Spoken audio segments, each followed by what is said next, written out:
설교 구성 방법론 이제 마지막 강의에 해당합니다. 제가 이렇게 해서 마지막까지 왔는데 한 번도 대면하지 못하고 이렇게 마치게 된 사람들에 대해서는 미안하게 생각합니다. 그 기말 과제에 대해서 말씀을 먼저 드리겠습니다. 자료를 보시면서 과제를 보내주셔야 성적 평가가 가능합니다.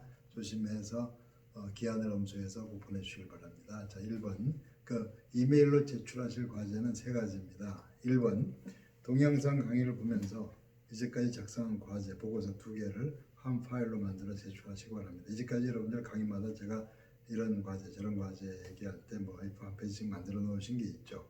그 중에서 그 2개를 보내세요. 다 보내실 필요는 없고, 그래서 그걸 한 파일로 만들어서 보내고, 자 2번 그다음에 종교개혁 설교의 과제 오늘 할 거예요. 오늘 강의할 그 내용을 이렇게 전체적으로 A4 한 페이지로 요약해서 또 제출하시고, 그 다음에 3번 설교문 하나를 보내세요. 이것이 핵심적으로 중요하죠. 그래서 이 세 가지를 파일로 3개 파일로 보내시는데, 파일 이름을 이 스타일로 해줘야 이제 나중에 이건 저만이 볼 게 아니고 교무과에 계속해서 USB로 보관돼야 되기 때문에 제가 이걸 요구하는 거예요.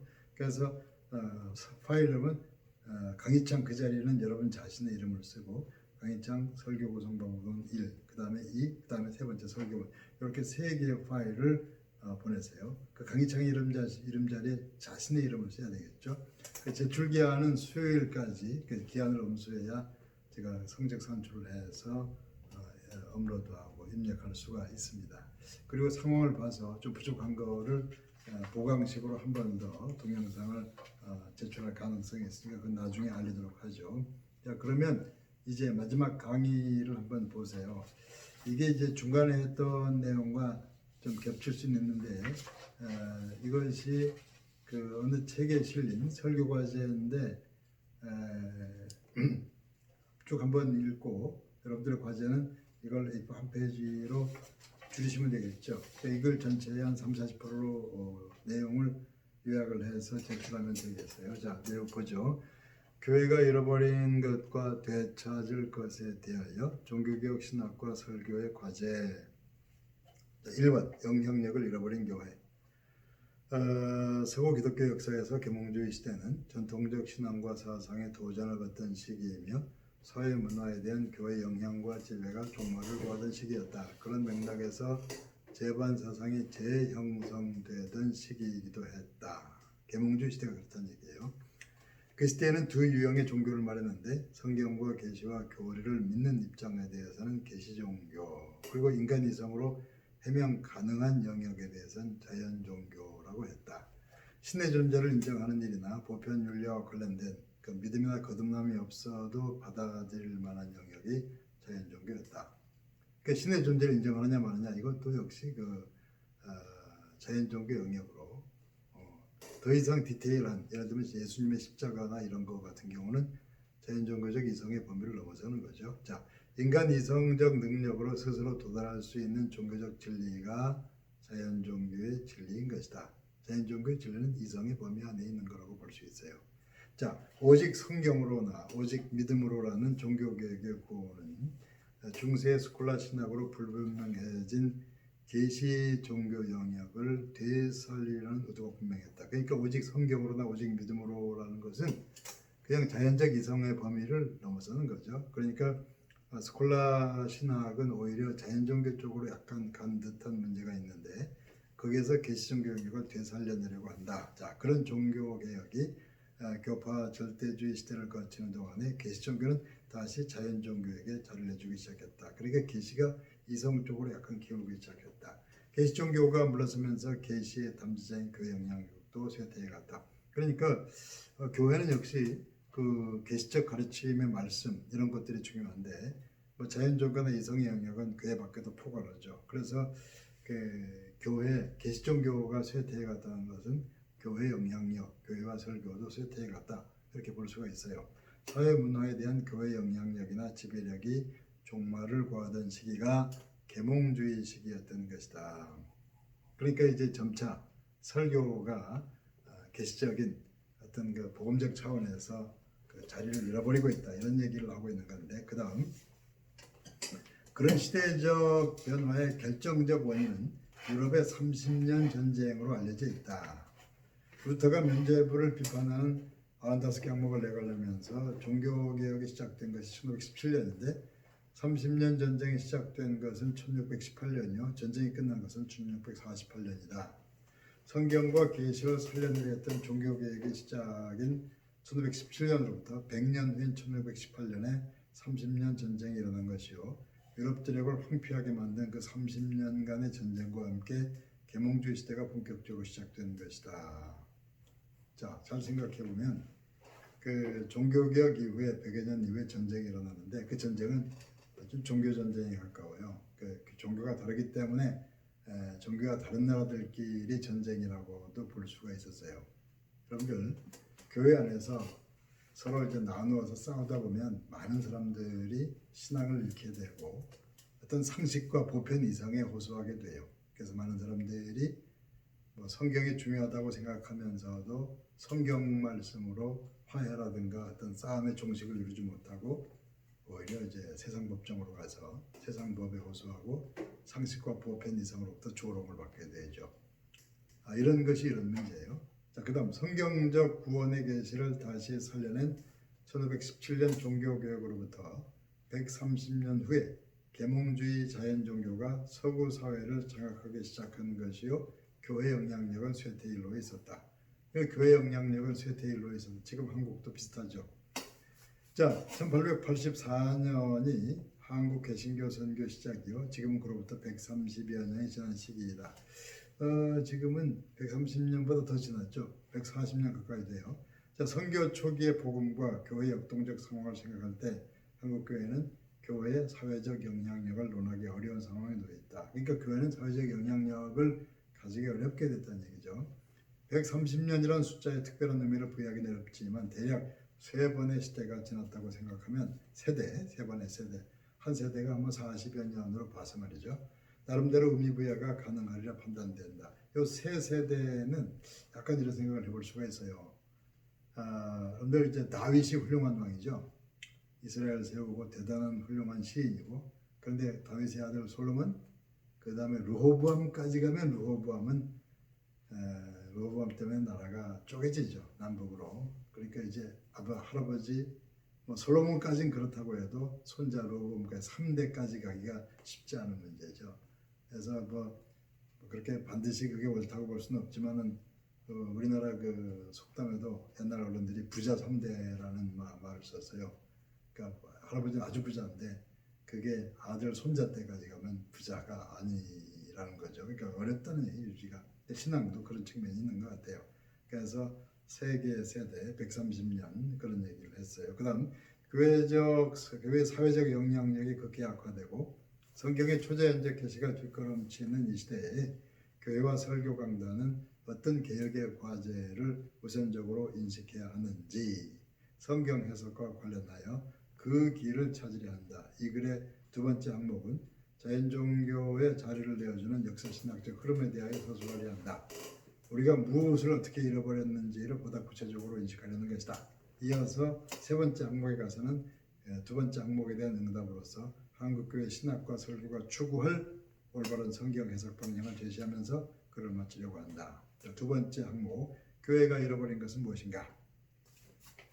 계몽주의 시대의 전통적 입장들이 도전을 받고 사회문화에 대한 교회 영향력에 쇠퇴하면서 계시종교는 공격을 받기 시작한다. 공격이 지속되는 동안에 자연종교가 진정한 종교의 고지를 점령했고 계몽주의적 이성이 법정의 보좌를 차지했다. 계몽주의적 이성이 최고의 권한을 가져서 모든 걸 결정한단 말이죠. 예를 들면 교회에서 서로 싸우던 사람들이 법정에 가서 법의 심판을 받고 결정하려고 그러죠. 법이 성경보다 위에 있다고 해서 그런 건 아니에요. 그러나 성경과 성경 해석으로는 그들 사이에 문제 해결이 가능하지가 않기 때문에 그들은 강제적인 세상 법정으로 가서 우리를 심판해 주시오 해서 세상 그 법정 이성에게 가서 이렇게 자신을 맡기는 거죠. 자, 이제 보좌에 앉은 이성의 판단을 통과하지 못하는 초자연적 계시와 기적은 미신에 불과한 것으로 거부되었다. 그러니까 보좌에 앉은 이성, 그런 법적 이성이라든가 보편적 이성이 부정하면, 긍정하지 않으면 초자연적인 기적 같은 것도 다 미신에 불과한 것이 되어버렸단 말이죠. 그러니까 계몽주의가 이제는 보좌, 왕의 심판 보좌를 차지한 셈이에요. 계시 종교로부터 자연 종교로 이행하는 어느 지점에 영국의 경험자 존 로크가 자리 잡고 있다. 그 존 로크라는 철학자가 또 신학자이기도 한데 거기서부터 초자연적 계시를 인정하느냐 마느냐가 갈림길에 서게 돼요. 자, 자연 종교가 강력해진 이후에도 성경의 초자연적 계시를 유지할 길을 찾다가 오히려 자연 종교에 더 넓은 자리를 내어주는 그 지점에 로크가 위치하는 것이다. 로크를 넘어서게 되면 아주 이제 자연 종교가 활기를 치게 돼요. 로크 정도 지점에서 계시 종교와 자연 종교 사이에 좀 고심이 있었던 거라고 볼 수 있습니다. 자, 로크 시기를 전후해서 이신론이 전면에 등장하게 되는데 이신론은 이성으로서 받아들일 수 있는 신론, 그런 계몽주의의 신론이에요. 이신론자들은 이신론이란 말 그대로 이성이 허용하는 범위 안에서 신을 생각하려 했다. 중세교회가 위협적으로 가르치던 초자연적 계시들이 이신론자들에게는 합리적이지 못한 것으로 보였다. 그에 비할 때 자연종교와 이신론의 합리적 성격은 어떤 가르침보다 진실한 것으로 생각되었다.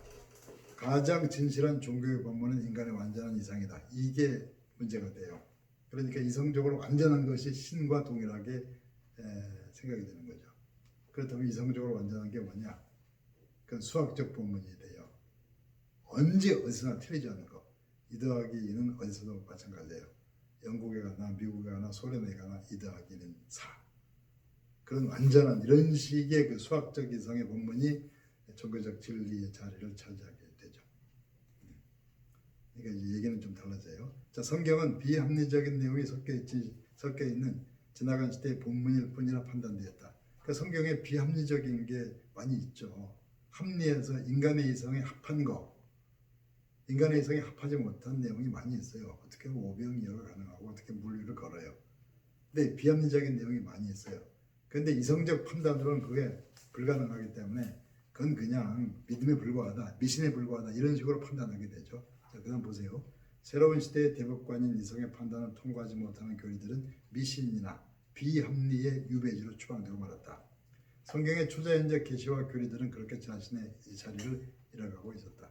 그러니까 초자연적인 이성을 넘어서는 어떤 그 계시적 진리 영역이 추방되고 있는 셈이에요. 이제 점잖은 이신론자들은 신은 존재한다, 신이 우주 만물을 창조했다, 인간 사회 심판이 있다, 그런 거는 계시적 진리가 아니라도 대략 인정할 수 있는, 생각할 수 있는 거예요. 무슨 얘기냐면 십자가의 죄사함 받는다 이런 거는 인정할 수 없지만 성경을 몰라도 신은 존재한다 이런 정도는 믿음 없는 사람도 대략 얘기할 수 있는 그 보편적 교리들이에요. 이성적 교리. 자, 그거에서 보편적 교리들을 전면에 높은 곳에 위치시켰다. 그런 가르침이야말로 보편타당한 합리적 가르침들이기 때문이었다. 그러니까 성경에 많고 다양한 계시와 교리들은 그 몇 가지 보편적 교리들로 축소되어만 했다. 그러니까 이전 같으면 예수님께서 동정녀 마리아에게 탄생하였고 마구간에 태어나고 여기서부터 성경을 가르치는데 이제는 그게 아니고 신은 존재한다. 신은 창조 만물을 창조했고 이런 식으로 누구나 받아들일 만한 보편적인 교회 안에서나 밖에서나 인정할 만한 이런 보편적 교리로부터 출발해서 그걸 가장 중요시하는 2 더하기는 4와 같은 모든 이성이 완전히 인정할 수 있는 그런 것만 주로 먼저 가르치는.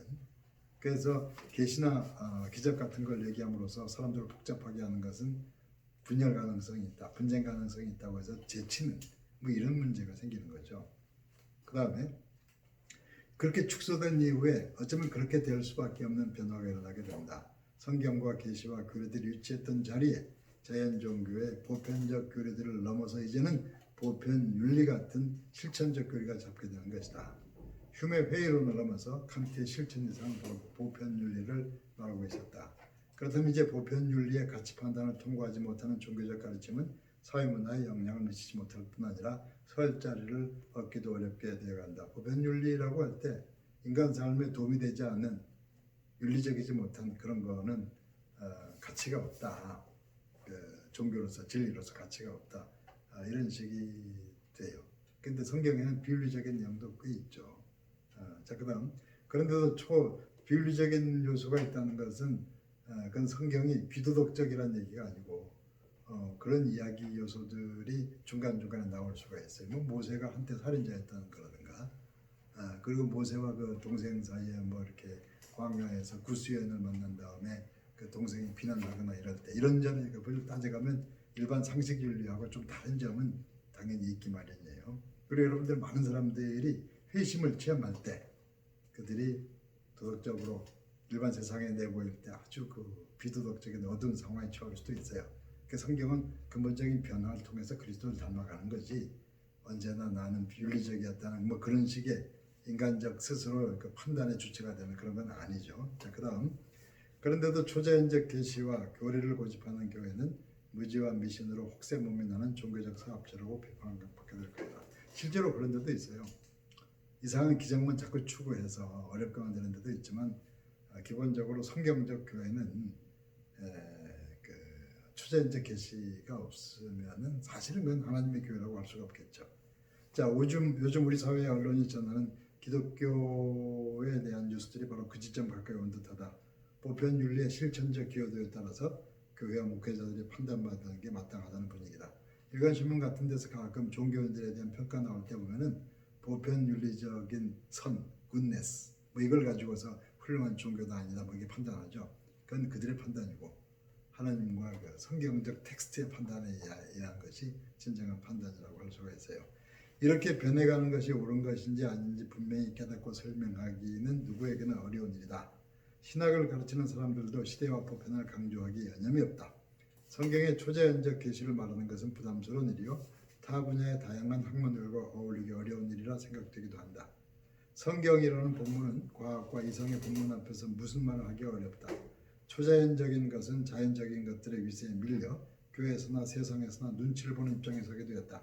그래서 이 시대의 사람들은 자유롭게 하나님을 떠나 멀어져 갈 수 있는 정치적 환경 속에 살아가고 있는 셈이다. 그래서 신학과 설교의 강단은 힘을 잃었고 성도들은 반드시 교회에 남아있을 이유를 잃어버렸다.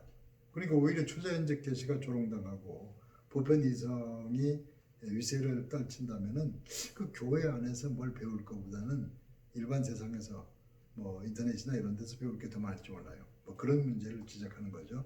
이런 시대에 우리는 어떻게 성경과 계시와 구원의 필수적인 교리들을 살아낼 것인가? 종교개혁 시대의 그들처럼 우리는 어떻게 하나님의 말씀인 성경을 본래의 자리로 되돌아오게 할 수 있을 것인가? 한국교회 설교 강단은 바로 그 점을 변화와 개혁의 초점으로 인식해야 하는 것이다. 3번 이제 마지막 결론 지점에 종교개혁 설교가 먼저 되쳐질 것은 성경을 잠깐요. 그 창문 잠깐만. 성경을 읽되 어떤 교파는 성령의 은혜 잠깐 마시겠습니다.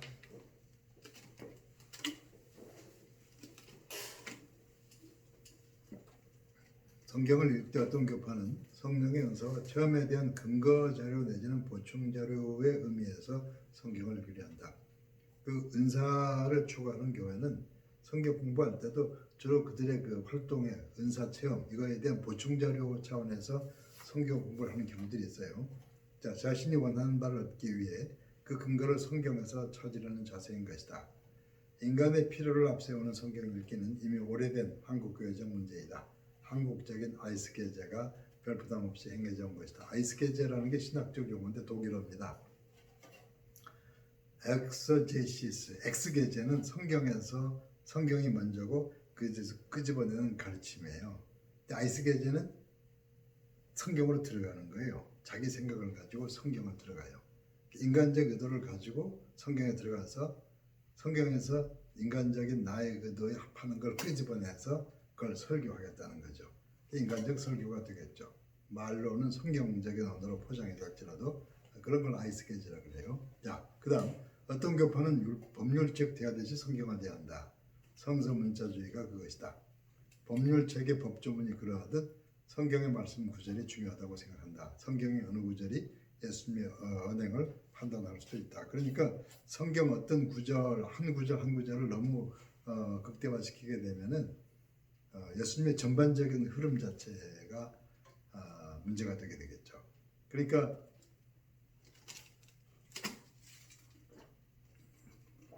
그 예수님이 무력할 때도 있고 예를 들면 이제 겟세마네 동산에서 무력하게 보이기도 하고 부활의 아침에는 만왕의 왕요 만군의 구세주 이렇게 나올 때 때로는 모든 것을 다 구원하는 절대적인 존재처럼 나오기도 하는 게 예수님인데 어떨 때는 너무 무력하게 보이는 것도 있죠. 그러니까 두 가지가 상충이 되는데 어느 한쪽에 관련된 그러니까 그 아주 연약한 쪽의 것만 그게 틀린 건 아니지만 그걸 너무 절대시할 수는 없는 일이죠. 성서문자주의가 그런 측면이 있어요. 어떨 때는 또 전혀 다른 내용을 전할 수가 있다는 얘기죠.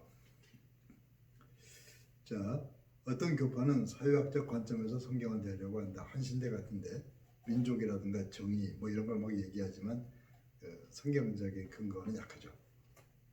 그들의 민족적 사회적 열정에 맞게 성경을 읽고 해석한다. 그러다가 그들의 신학과 신학교는 초자연을 분실한 사회적 실천 공동체에 가까워지고 말았다. 그 사회운동하는 공동체 비슷하게로 끝날 수가 있단 말이죠. 또 다른 목회자들은 성경 해석을 목회자 개인의 신앙과 경건에 맞게 한다고 주장한다. 그래서 개인적인 계시라든가 이런 신비주의자, 그다음 이런 모든 입장들이 허용 가능한 다양성이 아니라는 것을 분명해야 된다. 그러니까 주로 교회마다 목회 성공했다는 목회자들이 나름대로 아이스케이지를 한다든가 성서문자주의라든가 어떤 사회적인 공동체라든가 목회자 개인의 어떤 특별한 체험 같은 걸 강조하면서 부흥 성장을 추구하는 게 한국의 많은 특히 개신교들이에요. 그거 좀 문제가 있다 이거죠. 어느 정도 허용은 되지만 그것이 절대적이 돼서는 안 되는데 자 그다음 보세요. 예수님께서 내가 곧 길이요 진리요 생명이라 말씀하실 때 그 길은 우리에게 죄 사함과 구원을 주는 길이요 우리를 하나님의 나라로 이끌어가는 길로서 예수님 자신을 일컫는다. 그 길은 나의 뜻대로 뛰어가거나 날아갈 수 있는 길이 아니다. 지나친 신비주의. 길 가는 나그네 개인의 신앙 체험과 은사가 가장 중요한 것인가?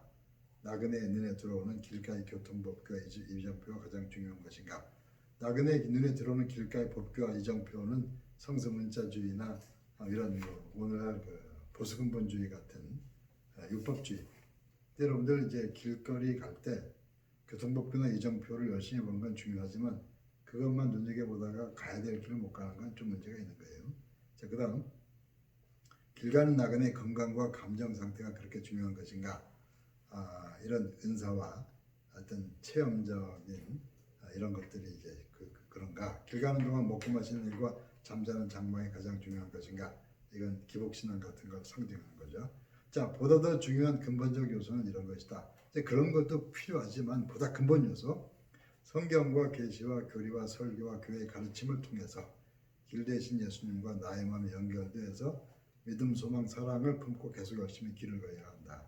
그러니까 하나님 나라를 향해서 열심히 가는 과정에서 은사도 주어지고 또 법규도 나오고 또 이런저런 게 나오는 거는 오케이인데 그게 아니면 안 된단 말이죠. 성경을 통해서 예수님과 살아있는 관계 속에 인생 광야를 부지런히 걸어가야 하는 것이다.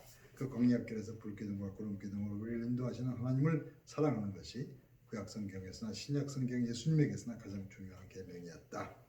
성경 해석에 있어서 무엇을 가장 먼저 생각해야 하는가? 예수님의 사도들부터 초대교회를 거쳐 우리에게 전해져온 성경 해석의 길을 선명하게 밝혀내는 일이 우선시급하다. 그러니까 예수님의 그 사도 때부터 우리까지 쭉 성경 해석이 어떻게 이루어졌는지 그 바른 길을 깨닫게 하는 게 중요하단 말이죠.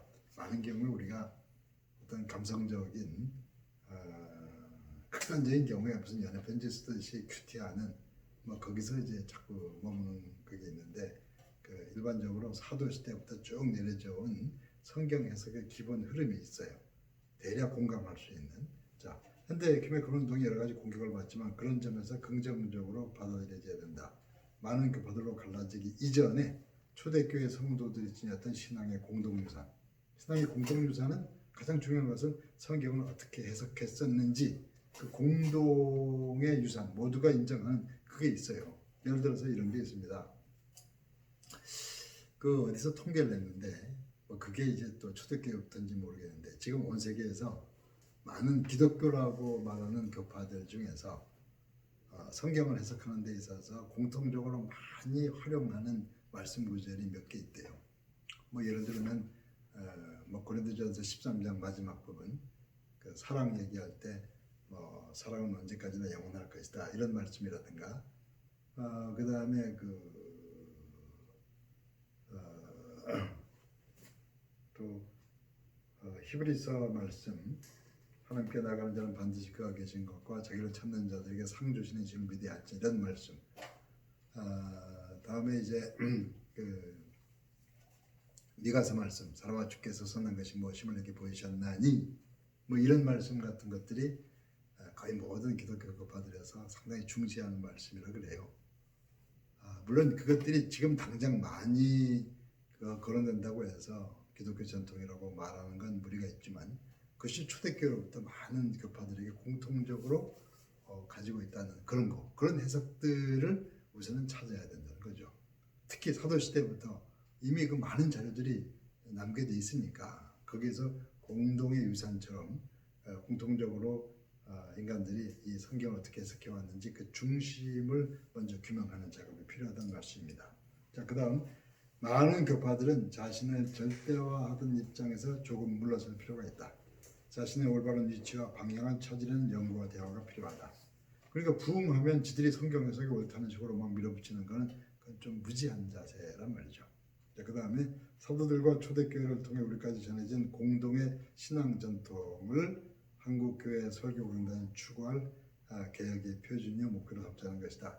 그 당장에 부흥해서 어떤 교재를 만들어서 무슨 훈련했더니 되더라. 그것이 성경 해석의 바른 길이라고 봐서는 안 되고 사도시대부터 그 교회사에 쭉 내려온 성경에서의 기본적인 틀 그거를 확인하고 그걸 공부하는 작업에서부터 설교를 다시 시작하면서 그리고 나서 지금 우리 상황이 요구하는 그 말씀에 대한 요구 이것에 반응해가는 뭐 그런 거 가장 기본적인 이야기인데 그것에 관심을 가지자는 말씀입니다. 마지막을 읽겠습니다.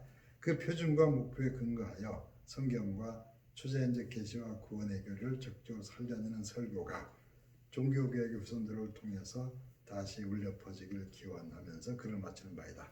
그러면서 그 계몽주의라든가 자연이성의 위세에 물렸던 그런 초자연적인 내용들을 살려내고 그러면서 설교 강단이 좀 풍요로워지는 그거 좀 가장 근본적이고 기본적인 그것을 그 설교 강단이 살려내야 된다.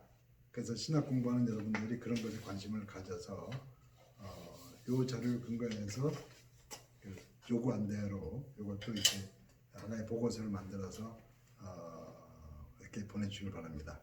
시간 맞춰서 보내주셔서 성적 평가에 차질이 없게 하기를 해주시길 바랍니다. 그리고 질문이 있거나 이럴 때는 이메일로 보내주시고 또 카톡으로 보내주시고 하나님 또한 수고하셨습니다. 감사합니다. 마치겠습니다.